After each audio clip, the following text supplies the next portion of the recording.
2 मई को थाना हसनपुर शैतान तहत होलीवाला मोहल्ला में एक 70 वर्षीय वृद्ध का शव उसके घर में बरामद हुआ था। उसके बेड में इसका हाथ और पैर बंधा हुआ शव मिला था। इसमें तहरीर के आधार पर मुकदमा पंजीकृत किया गया। जब इस केस की विवेचना शुरू की गई तो उसके घर के पास लगी सीसीटीवी में एक पुरुष और एक महिला संदिग्ध रूप से दिखे। जब इसके बारे में जानकारी की गई तो उनका नाम शमशेर था और इसकी पत्नी साजमा।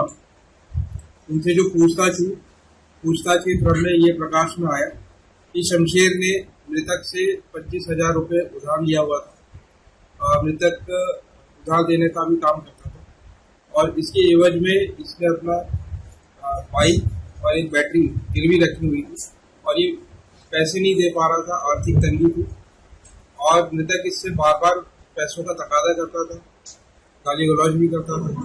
तो ये 27 तारीख को इसके पास गए थे कि कुछ ये रियायत कर दे, उसको पैसा रिटर्न करने में बातचीत करने के लिए गए थे। इसमें मृतक ने आपत्तिजनक बात कही। इन्होंने बातचीत के दौरान मृतक ने जो शमशेर है इसको अलग कमरे में ले गया और उसने उससे कहा कि अपनी बीवी को 1 महीने के लिए उसके पास छोड़ दे तो इसका पैसा माफ कर देगा। इससे ये उत्तेजित हो गया और उसने गला दबाकर इसकी हत्या कर दी। इसके बाद जब ये बाहर आया तो इसने अपनी पत्नी को वाकयात बताया कि इस प्रकार से हो गया। तो फिर इन्होंने इसकी डेड बॉडी को इसके बेड में बंद कर दिया और ताला लगाकर घर से निकल गए। जाते हुए इसकी जो बाइक थी वो भी ले गए और साथ में बैठ गए। इन दोनों को आज गिरफ्तार किया गया। इनके पास से जो बाइक थी वो भी बरामद की गई और पूरी टीम ने बहुत ही सराहनीय कार्य करते हुए अल्प समय में घटना का अनावरण किया है।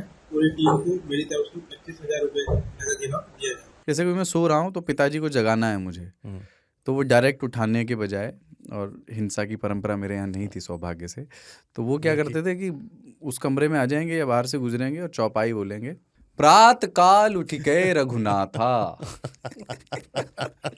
मात पिता गुरु नावई माता। कभी कभी मैं गुस्से में उठ करके अरे पापा चरण स्पर्श किया और सो गया। मैंने कहा अब मत उठाना।